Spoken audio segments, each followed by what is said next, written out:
Okay, hello everyone. Welcome to our webinar today. Today we're going to be talking about working with clients in ClickUp. If you haven't already, chuck where you're calling in from today, as well as what industry you're in the chat. We've been having a few in there. It's good to see lots of people from lots of different places. So far, the prize for the most specific industry is Stuart, who does faux wood graining mainly with classic cars. So glad to have you here today. Awesome. All right, we're on the hour now, so we'll start getting kicked off, but we'll have a few more people trickle in over the next 10 minutes or so. So a few housekeeping things first. So first of all, this is our webinar on how to work with clients in ClickUp.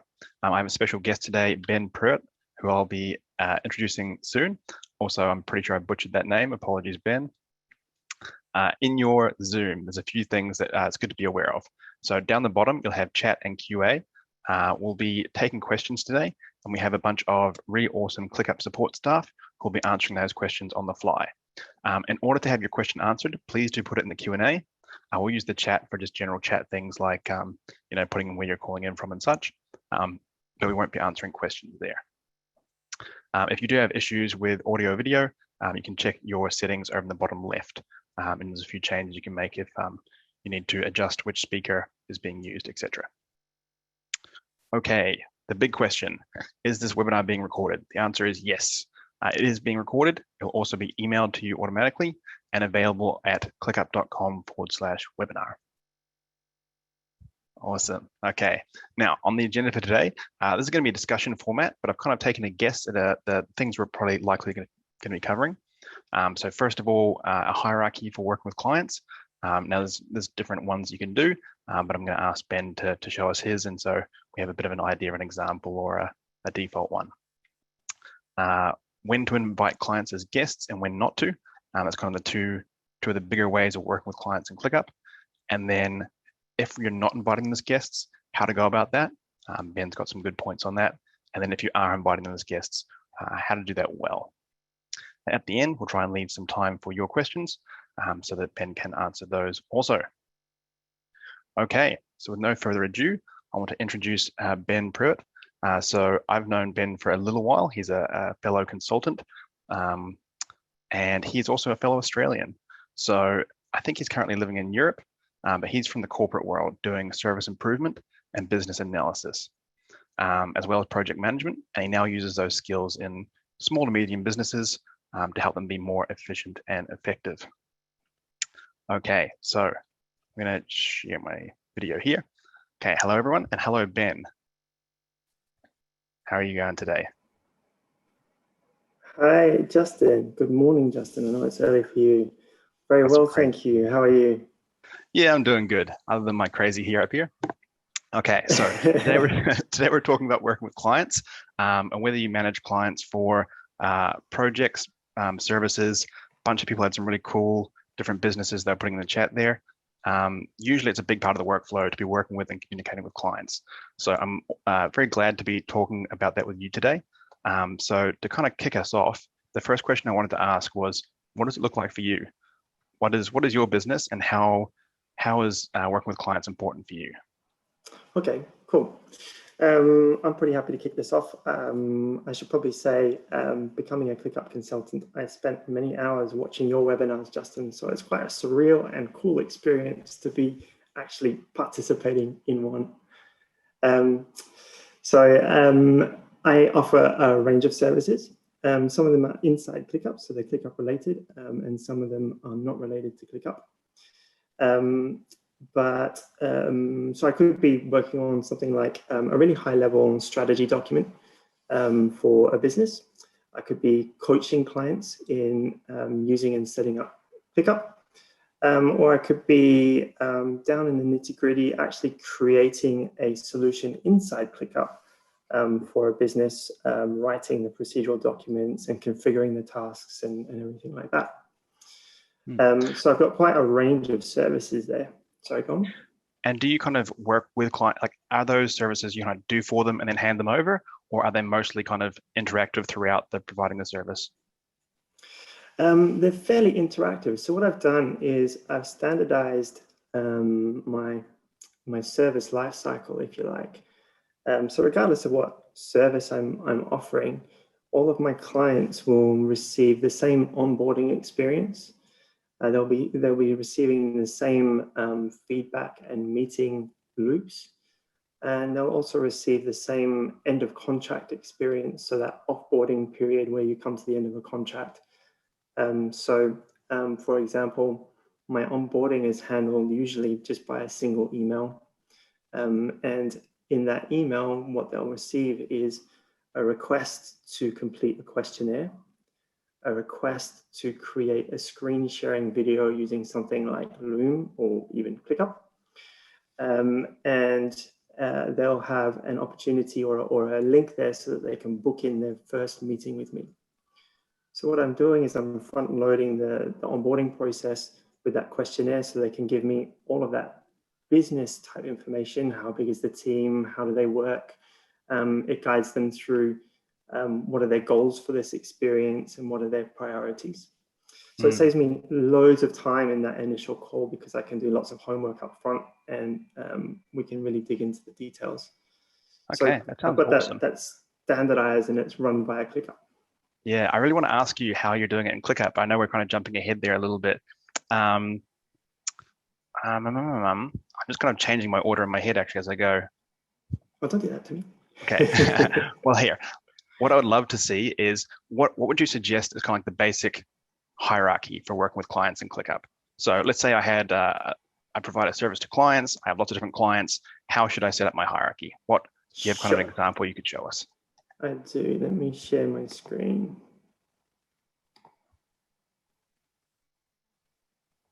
Okay. So this is my demo account in ClickUp. It's a demo account, but it very closely mirrors my own account. So what we have is an operations area. So that's for administration, goals, all of that kind of stuff. A growth area, which is business development, marketing, sales, that kind of stuff. And then we have client services. So each client gets their own folder. And like you said at the beginning, that's not necessarily the perfect structure for everyone, but if you're somebody who delivers services to business, this is usually a pretty good starting point, and it's how I structure my own. Then within these folders, there are standard lists. So what I'm doing is I've created a template, a client folder template. So every time I bring on a new client, I use that template and it comes preloaded with an administration list, an onboarding list, and an offboarding list, and all the tasks I need for administration, onboarding, and offboarding. So I don't have to think about what does onboarding look like for this client, what does the meeting schedule look like for this client, and when I get to it, how do I offboard this client? It's all already pre-configured in the template. And so that way it's kind of like a standardized, everyone gets all the things rather than kind of this person gets one and I forgot to do that with them. Exactly. I kind of need that in my life. Yeah. Exactly. So everyone's onboarding experience is the same. Everybody's offboarding experience is the same. And then depending on the service, I have other lists that I've templated that I can bring into the folder. So I might have a project plan list, or I might have a coaching list, or a strategy document creation list. In other businesses, you'd be looking at something like a social media planner list that you might bring in. If you're bookkeeping, then tax date list that you might bring in, all those kind of things. There's really no end to the way you can use those templates and modularly add services into your structure. So am I right in assuming you'd first of all use a folder template and it would only have like administration, onboarding, and offboarding in it, and then you'd go in and like add one by one additional list templates for each service that particular client has? That's right. So you can do it one of two ways. You can preload everything and have all the possible services in there, and then delete out the ones you don't want. So archive them or delete them. But what I prefer to do is just have the three that I always use, and then have like modular lists templated that I just add in those extra lists when I need them, or add in a project plan list, or a strategy creation list. Mm-hmm. And then the overall process of kind of working with this client is essentially just completing tasks in each of these lists. First of all, administration, then onboarding, and then the actual services, and then finally offboarding. Yeah, that's right. So onboarding is all leading up to that, that first meeting with the client, that kickoff meeting. And then the kickoff meeting is all really designed, in the case of this client, Lucky, where we've got a big project to complete. That's really designed to complete a project kickoff document, a project charter, project initiation document. There's lots of names for these documents. So in this structure, I have by default in that template, I have a client document that is attached as a view. So every time I use that new client folder template, the document template comes with it and is always in that administration list. So if I'm working with a team, they get used to always being able to find the client document in the administration folder. And if I'm switching quickly between clients, I always know exactly where my document's going to be. Nice. And do you have any sort of like recurring tasks, or is there anything outside of just the straightforward of completing tasks? Recurring tasks come in the form of billing reminders, regular meetings. So all of my clients, what I try to do is I try to set up a regular schedule of meetings. So we're not always trying to replan meetings. Shall we meet on Wednesday, 9 a.m. your time? No, I'm not free then, and all that kind of stuff. We try and put in, let's always meet on Wednesday at 5 p.m. Depending on the schedule. So those will be recurring tasks as well. Mm-hmm. And do you have any kind of common views that you tend to use? I know you can like view each list. Do you have any set up on the folder level, or do you prefer to kind of like do it list by list? My go-to view is an agenda view. So what it does is it groups everything by due date. So my whole way of working lives and dies by due dates. If it doesn't get a due date, it just doesn't get done. So everything gets a due date, and then it's grouped by due date, so I can see what's coming up today, tomorrow. Same at the everything level, I have the same view, so it doesn't matter which client I'm working with, or even if I'm working in the marketing space or the operations space, I'm looking at an agenda all the time. And so that brings up a good question. Do you save those due dates in your template? Like, does your various templates have a set cadence that you have all the due dates saved? Yeah, so onboarding, the due dates are always really short. You want to get, I try and get my onboarding done in less than a week. So in that template, it gives you the option to reschedule the dates. So when I start up, when I use that template to say, let's start a new client, I use the option to reschedule the date starting from today. And so all of the onboarding tasks then cascade and move out to the correct date over the next week. Okay, great. Well, I think that's pretty good in terms of at least an idea for everyone of how you might set up your actual kind of project and data in ClickUp. So let's move on to how do you actually work with a client on that data. So I assume, well, I won't jump ahead there. So what are the options in terms of how to communicate and interact with a client? And what is your take on what is the right answer in which case? Yeah, okay. So this is a really common question, an area that I have to tackle with my clients. So there's two main approaches when you want to get feedback from a client, when you want to share information with them, generally working with them in ClickUp. The obvious one is you invite them into your ClickUp as a guest. There's a guest feature there. You can have 3 guests, so why on earth would you not use it? The other side to that, which is less obvious, is ClickUp has a huge number of options where you can share information with your clients and gather information with your from your clients without having to invite them in. So to decide which way should I go? It's good to understand that if you're going to invite your clients in as a guest, which is usually the starting point for most of my clients, is I want to invite my client in as a guest. If you're going to start there, it's worth knowing that there is an overhead involved. You can't just invite your client in and expect them to get on with it. So you've got to give them an onboarding experience, right? So all of us, when we first jump into ClickUp, it's a little bit overwhelming to start with. It's the same for your clients. So you've got to give them that onboarding experience. There's a security side to it. So you need to make sure your clients always have access to only the tasks they're supposed to have access to. And if you're going to go to that trouble of maintaining security and onboarding your client, then you need to make sure they stay active in ClickUp. There's no point in giving them 2 tasks to do, and then they walk away and never use ClickUp again. It's a waste of your time and their time.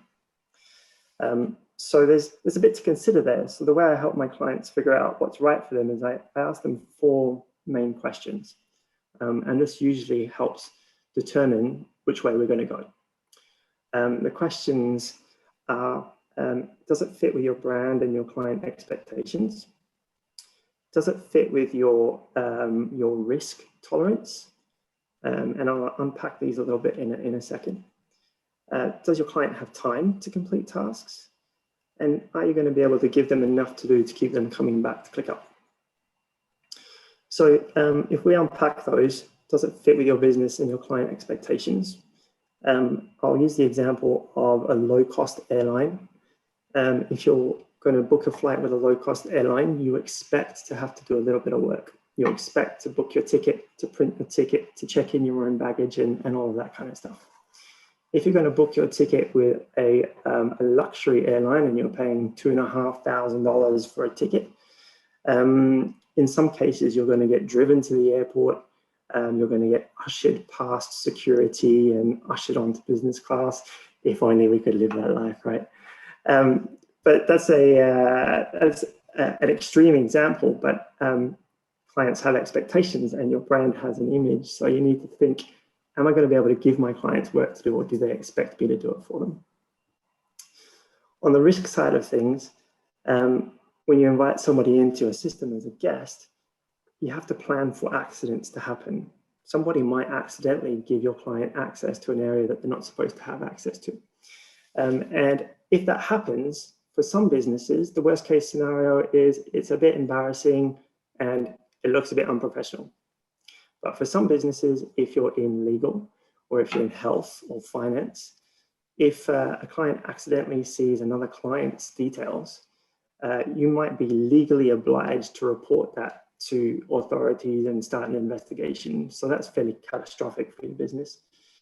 So you need to judge your risk appetite there in case something goes wrong. In terms of are your clients going to have time? I know that my clients don't have time. They've hired me because they don't have time to deal with setting up ClickUp or creating a strategy. And if I ask them to come into ClickUp and complete tasks, maybe 5% of them will. Maybe if I'm lucky, 5% of them will. So there's no point in me setting up an area for them to come in and complete tasks because most of them just don't have time to. And the other part is, are you going to keep them busy enough to keep them coming back to ClickUp? So because my clients don't have time, I'm doing most of the things for my clients. So they might be able to come in and do a couple of onboarding tasks. And after that, they're probably not going to come back into ClickUp. So it'd be a huge use of time and effort to get them into ClickUp and for them not to use it. Conversely, if you're a social media or an advertising agency, there's lots of things for the client to approve. There's content, there's ideation, there's creative assets, all that kind of stuff that they need to approve. So they'll be coming backwards and forwards to you. And so that's probably a really good use case to bring them inside ClickUp.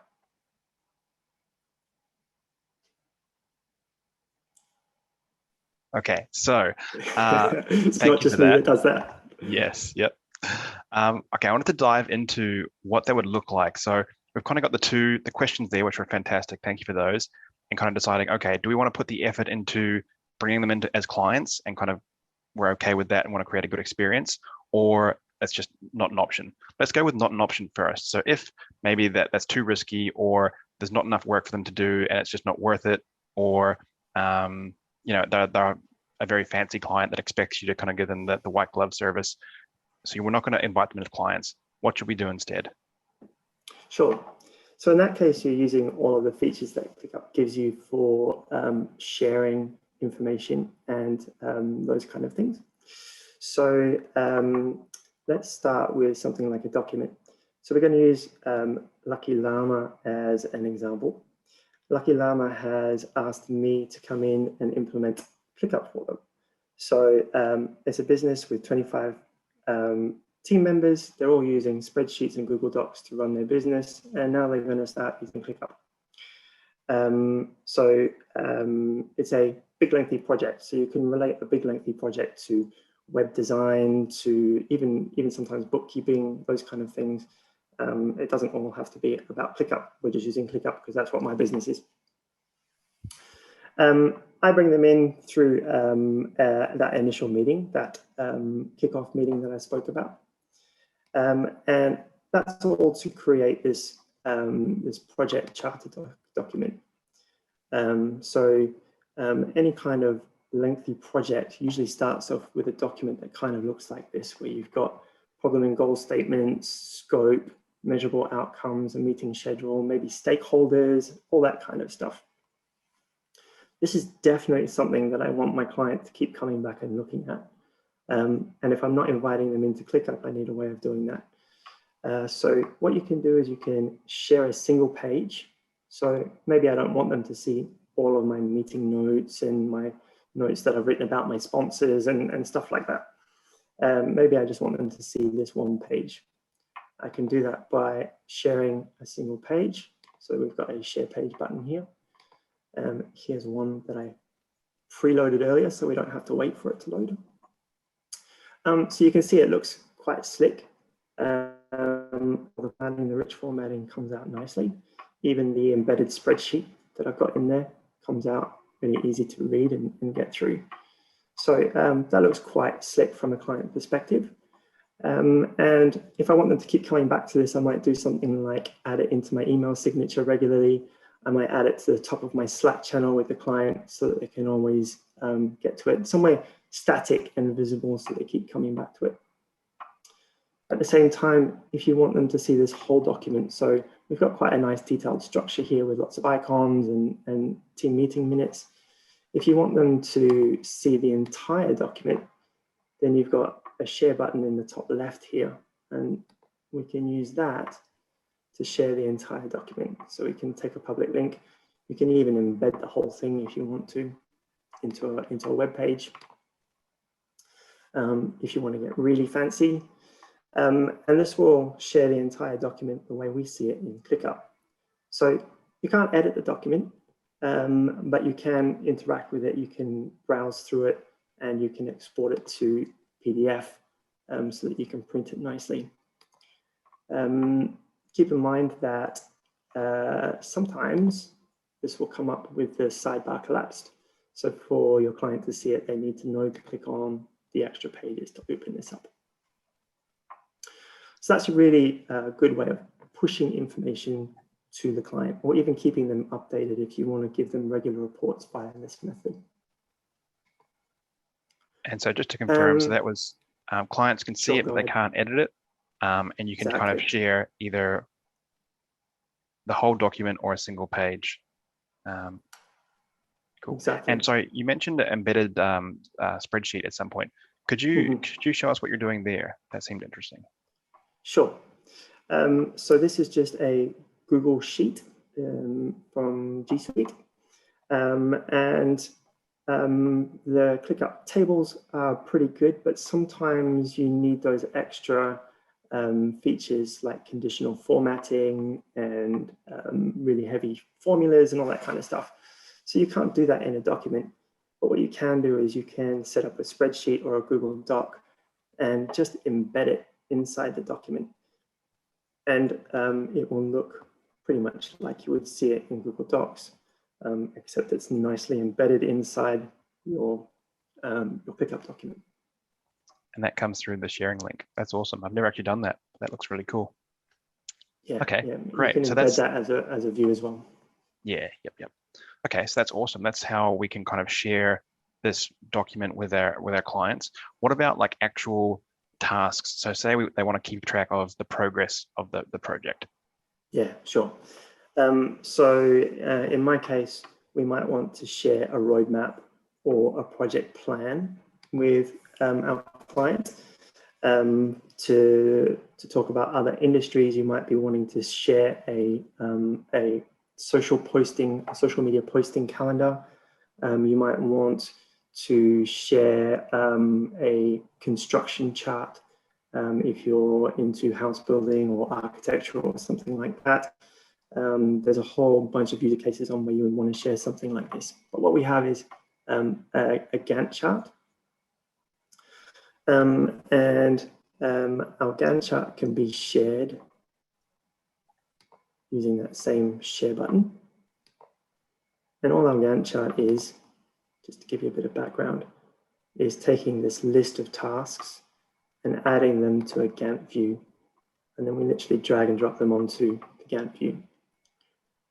Once we share it, it comes out on the client end looking like this. So this gives them the ability to see our roadmap. They don't have to sign in, they don't have to sign up. All they have to do is click on the link. And they've got this really slick, interactive Gantt chart where they can zoom in and zoom out as much as they like. And even just printing this from the browser, it actually turns out quite well as well. So if they want to print it and pass it around the office, they can do that. So there's no specific print function from this view, but you can just print from Chrome or whatever you're using. Okay. You can, and if the client particularly wants a printed version, there is an optimized print option inside the Gantt chart, so you could always send that to them. Great. And one thing I love about this is it's got that purple line, so that clients kind of see where things should be up to, and then that the blue color. Most often, this is kind of colored by status, so they can see if it's turned green, it's done or not. So they can kind of very easily and visually compare where should we be up to versus what's actually done, and that's fantastic. Yeah, exactly. Awesome. So that's the Gantt chart. One of the things I do as well when I've got something like a project plan that gets sometimes a little bit too busy and confusing. So maybe you don't want to send the client this. That's probably not going to be very helpful for them. What I do is I've got a team view, one where my team actually works out of, and a client view where you can take a lot of the detail out. So it's almost exactly the same view, but we've just hidden a lot of the columns. And we've shared it in exactly the same way as we've done the Gantt view. And then they've got a nice, neat list of tasks, start dates, and due dates. So any of those views can be shared and configured to be client-friendly. And you could do that with the Gantt view as well. One thing that I enjoy doing occasionally is if I've got a big list of tasks and a bunch of them are just internal and not really relevant, and they clutter up the Gantt view, I often find a way of identifying what's useful for the client or not. Sometimes I need to just chuck on a custom field, so I can say this is a public task or not, and then filter the Gantt view by that custom field so that they only see the relevant kind of major tasks, despite it being on the same list that we're using internally. And that way you can kind of have some level of internal, external tasks. Cool, awesome. Yeah.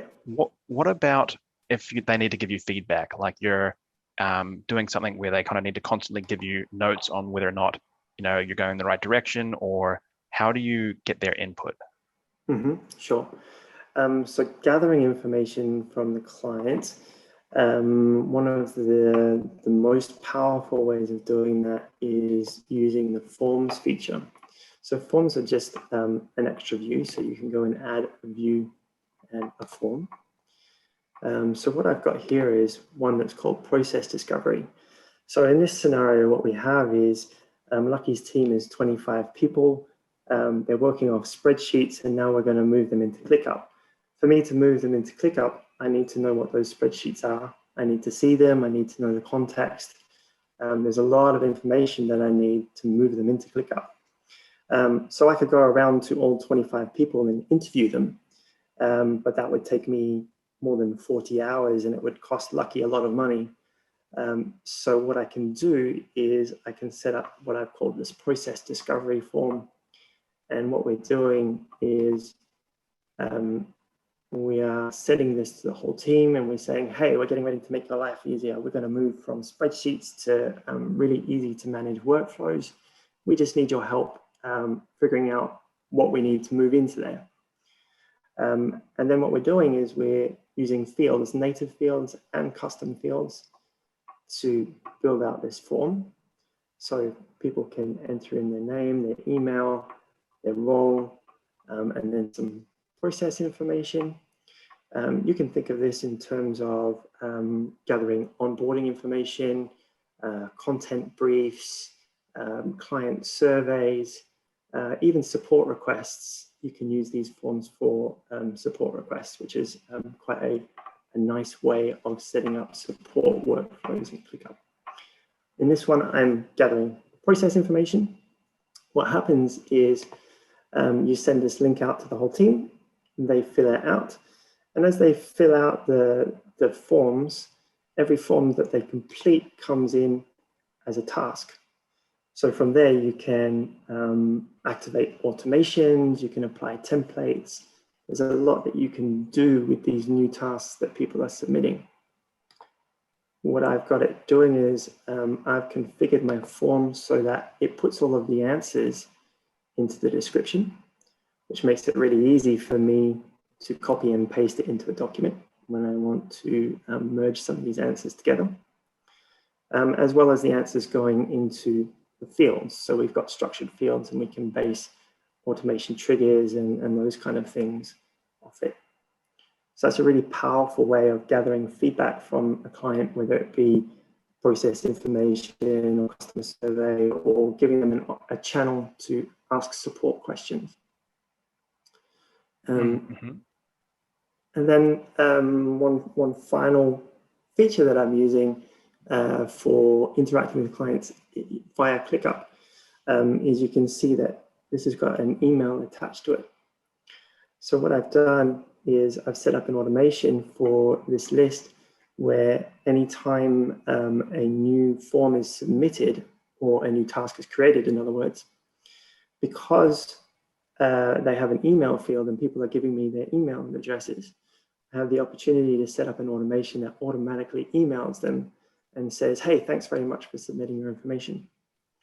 So you can imagine if you take the scenario of a customer satisfaction survey, you can always email them to say, hey, thanks very much for your feedback. Or if you're using support requests, you can email them back to say, hey, we've got your support requests. Somebody will be with you in the next 24 hours or something like that. Okay, great. So in terms of clients giving input, they can either submit a form, which does create a new task. So maybe that needs to be processed by someone to figure out, what did that relate to? I'm particularly thinking in the case that, they've got a specific list that's about their service or a specific task that's about their service. Or you can use that email feature to actually go directly from that task and interact with the client from that task just via email, which is, totally agreed. I think they're both really great options.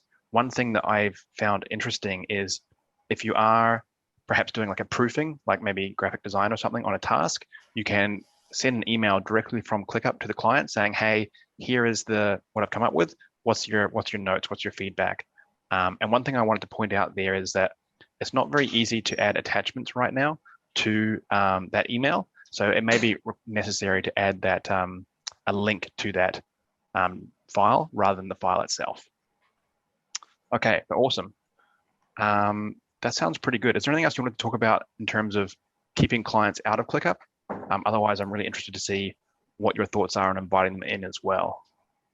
For the way I work with my clients, that's pretty much it in terms of keeping them out of ClickUp. This is quite a full toolbox already. You've got documents, you've got views, you've got forms, and you've got email. It's usually more than enough to interact with your clients. So let's jump into if you actually bring your clients into ClickUp as guests then.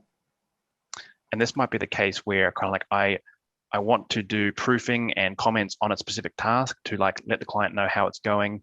And I really want them to be able to edit the task itself or leave comments on the task itself. Yeah. It's a great use case. Yeah, exactly. So we're going to use green leaves here as an example.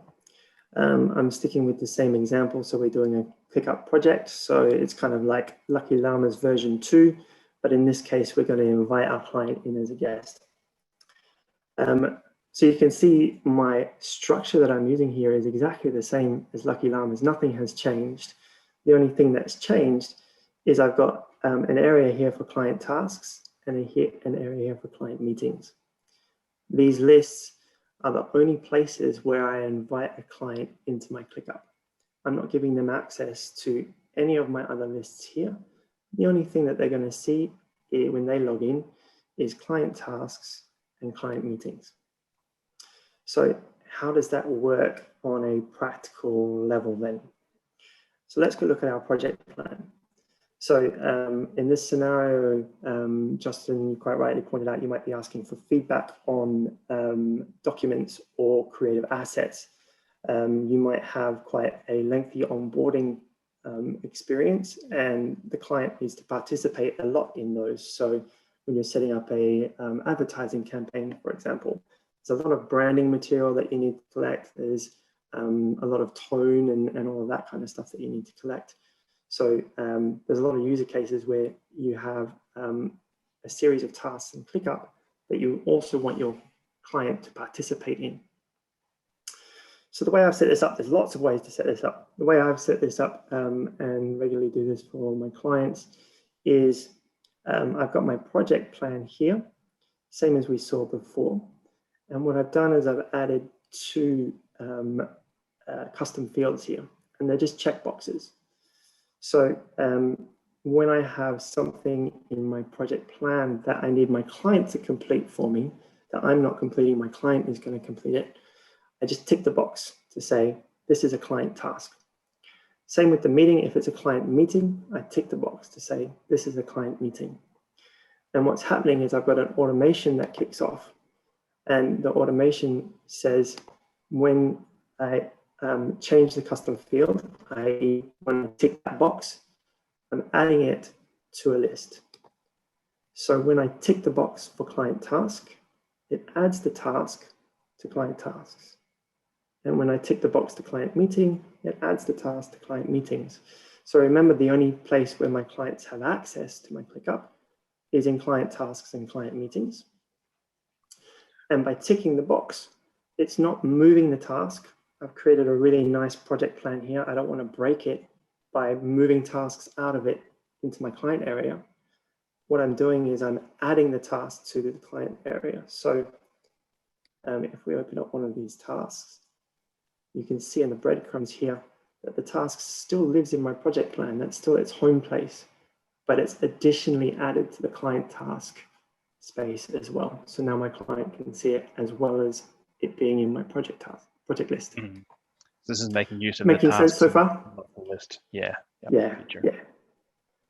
Exactly. So we're just adding it in there. So every time I tick a box, it adds it into our client tasks or our client meetings. So that's the simple mechanics of it. With this structure, I don't have to change anything about my service or anything about the way my team works, other than identifying client tasks and adding the checkbox to give them access to it. That's great. Could you show us one of the client tasks or client meetings list? Yeah, sure. So we go into client tasks, and then we can assign our client. So I've got a testing account, which is my client account.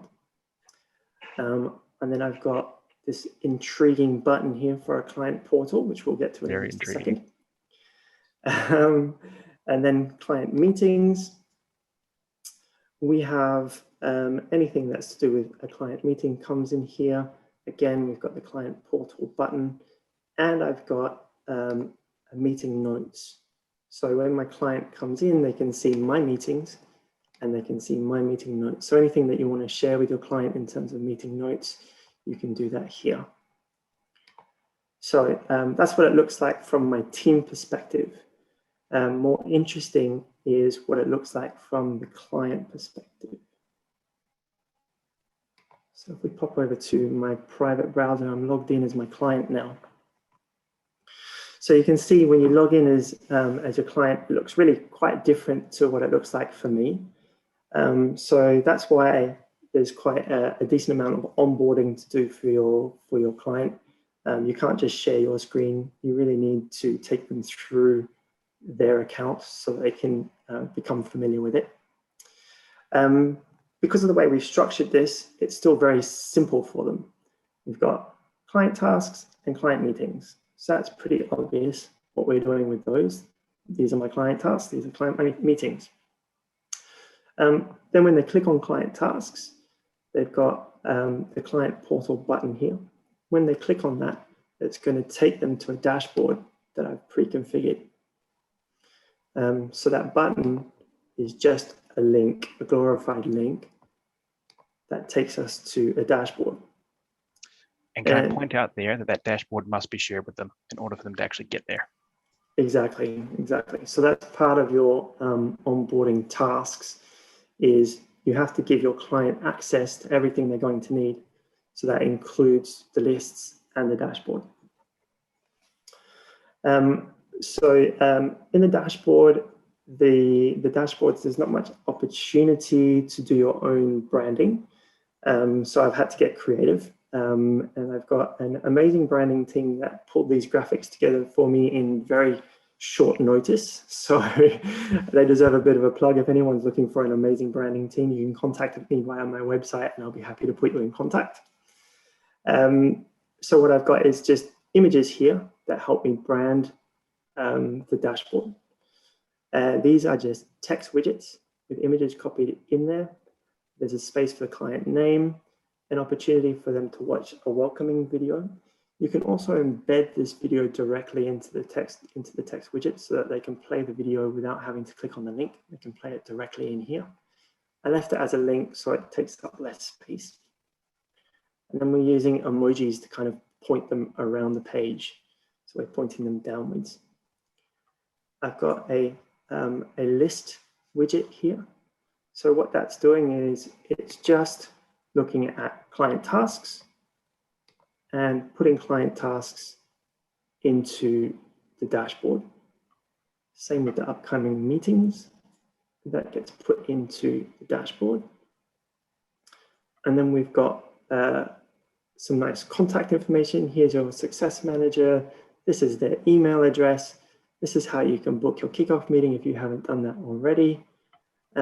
Meeting notes will take you to the meeting notes that we looked at here. So it'll just open up this page by clicking on that button. And then other buttons that you could pre-configure for anything that you wanted: a client handbook, a shared Google Drive folder, billing portal if you're using one. I've set up an FAQ here, which I haven't filled out the answers to, which is why these toggles don't work, but you could, and so on. So you can see that there is an overhead in trying to set this up for your client. It takes quite a while to configure something like this, get it working, making sure the permissions work, and all of those kind of things. But once you've got it, if it really fits with the strategy of your business and you've got lots of things for your clients to do, this can save you loads of time backwards and forwards, sending them tasks and all of that kind of stuff.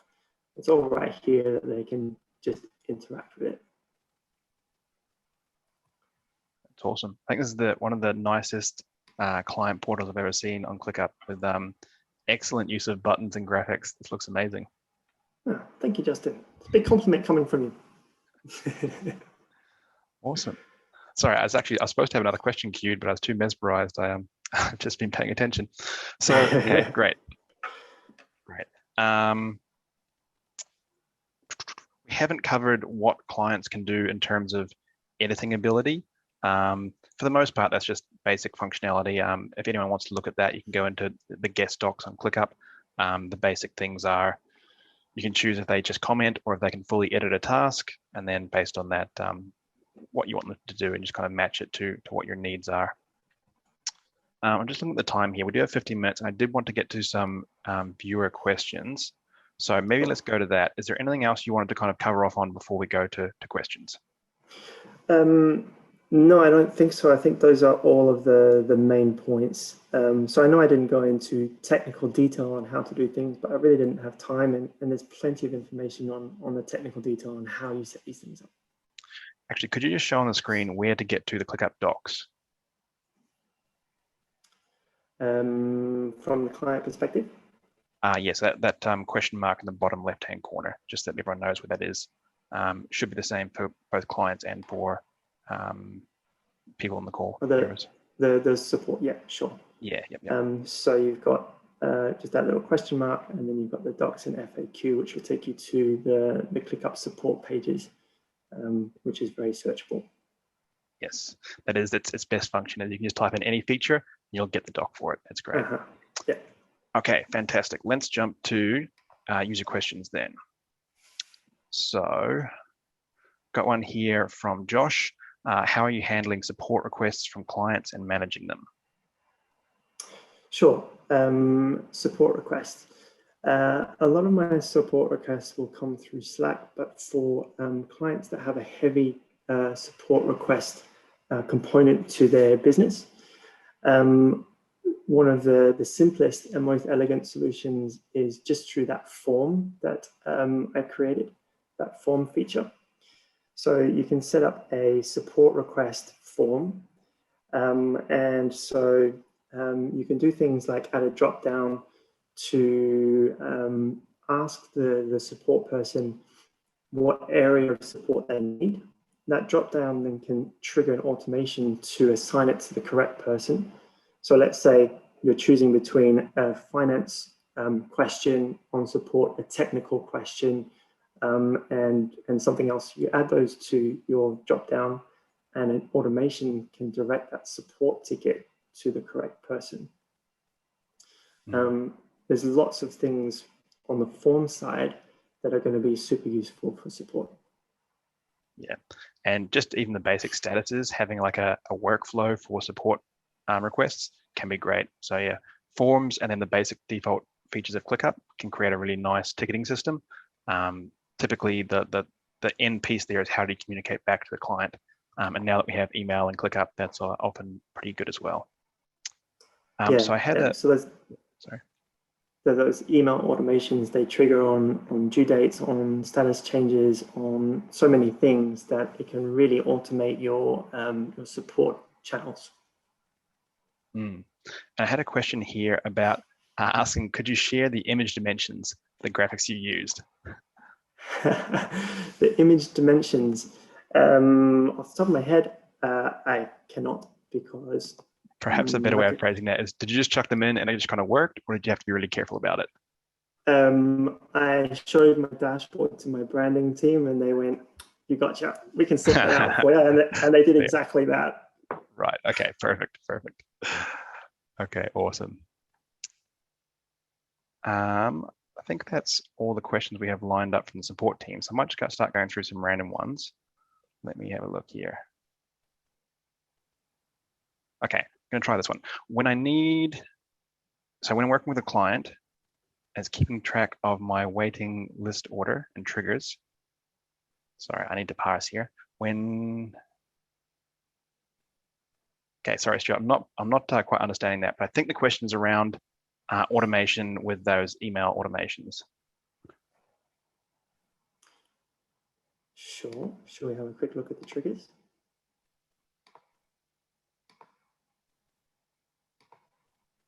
No, sorry. Okay, I've just reread it. It's more about figuring out when do I need to contact the client. So say you've got a project that goes for 3 months and you need to remember to contact them on a regular basis. How do you remember to do that? Yeah, okay. If you've got a project that goes for 3 months, you really want to set yourself up a schedule of how often you want to get in contact with your client. My schedule is at least once a week. I always want to give somebody an update at least once a week, because I don't want to leave people guessing as to what we're doing.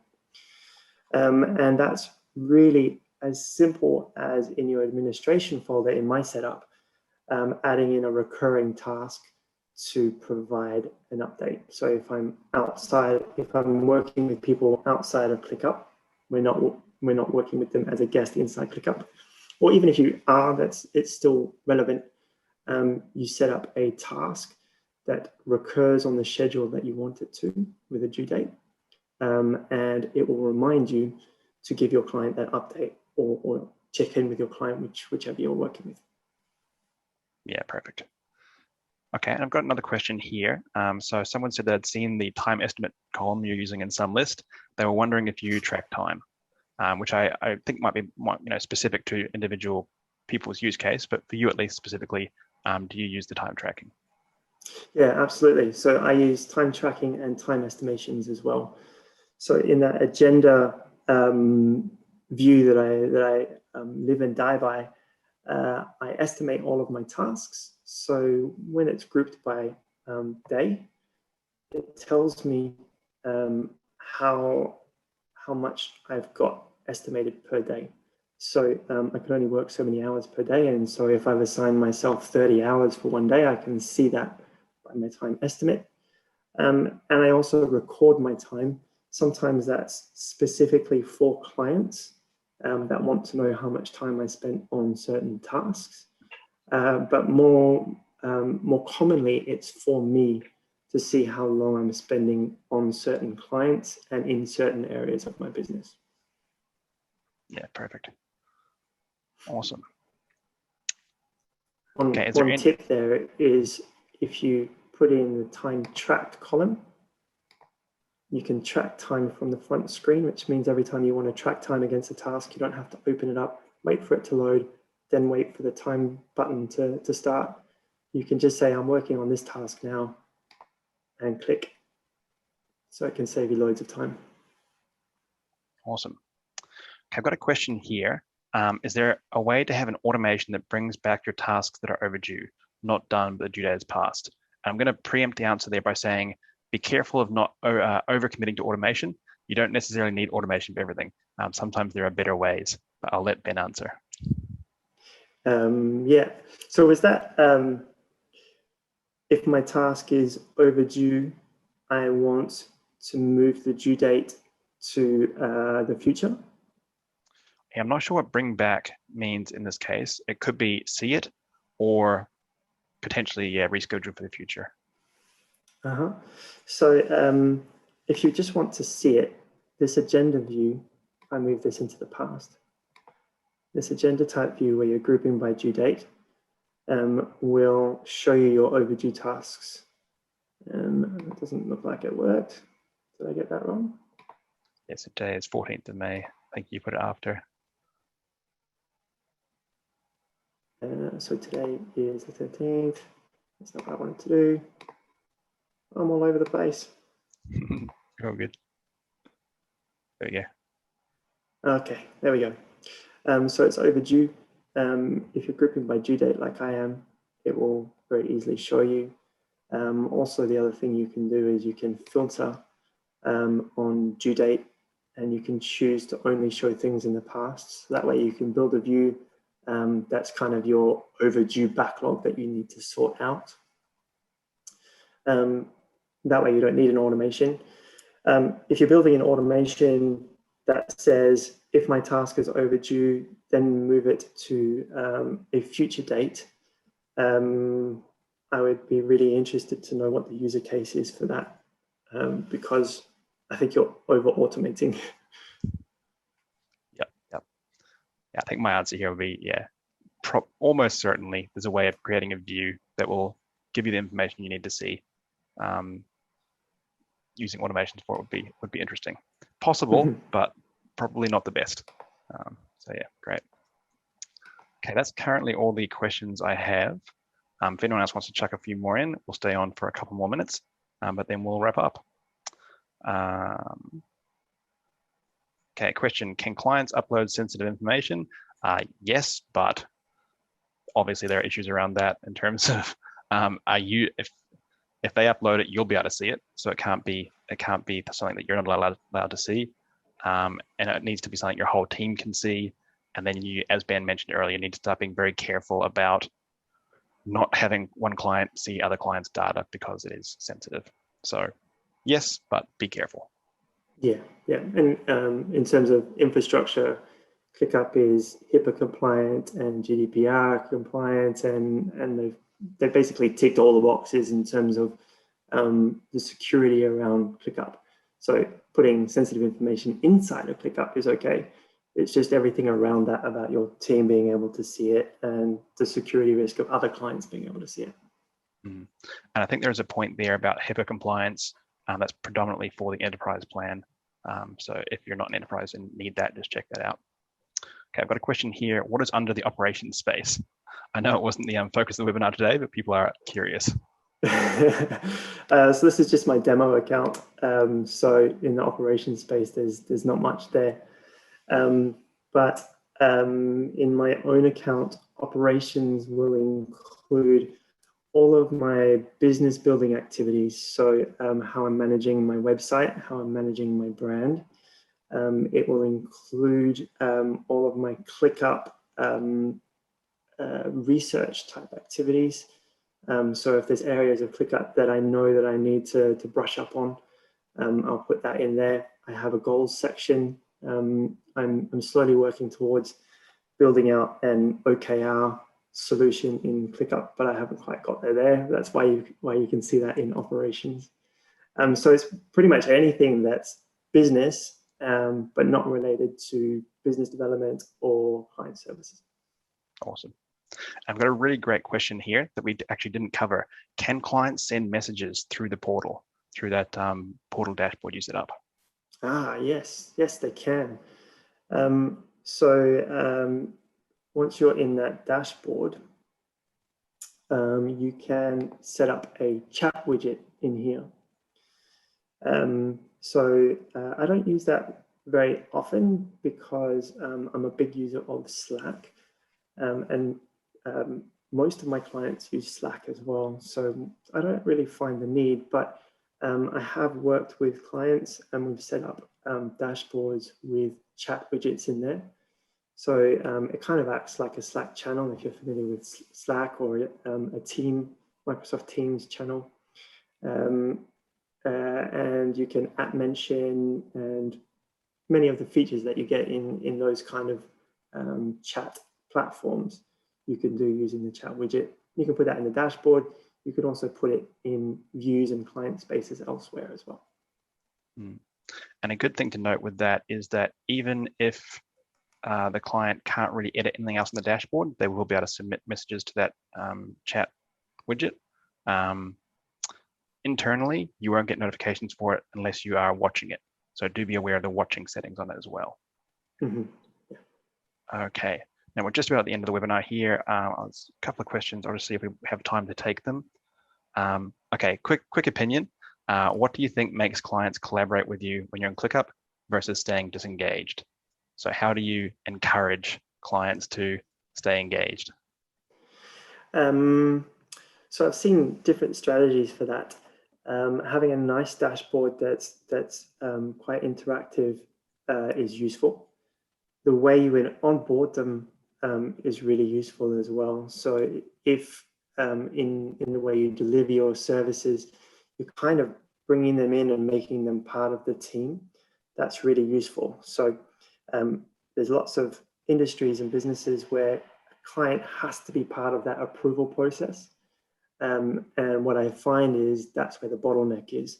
When a process is broken and it's working really slowly, it's at the approval stage, whether it's a manager or a client or whatever, it's that approval stage where the bottlenecks occur.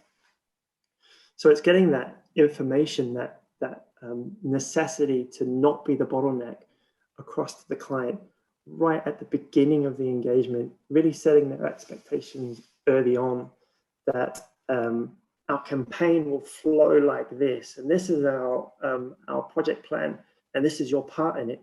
And if you don't do it, then that's how you lose time on getting your campaign live, or how you lose time on implementing your project. So it's really bringing them into the team and getting them engaged earlier on.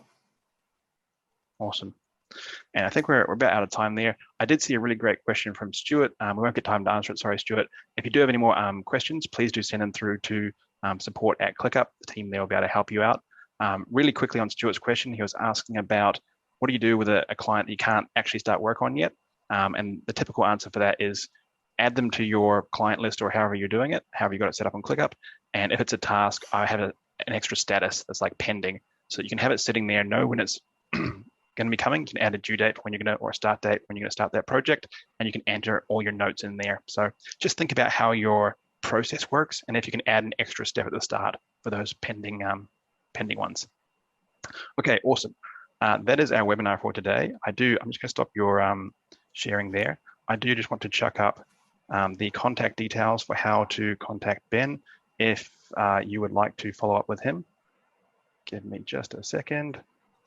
So here's a pretty picture. So he is at thinkyouall.com, and also his listing is on the ClickUp consultant listings.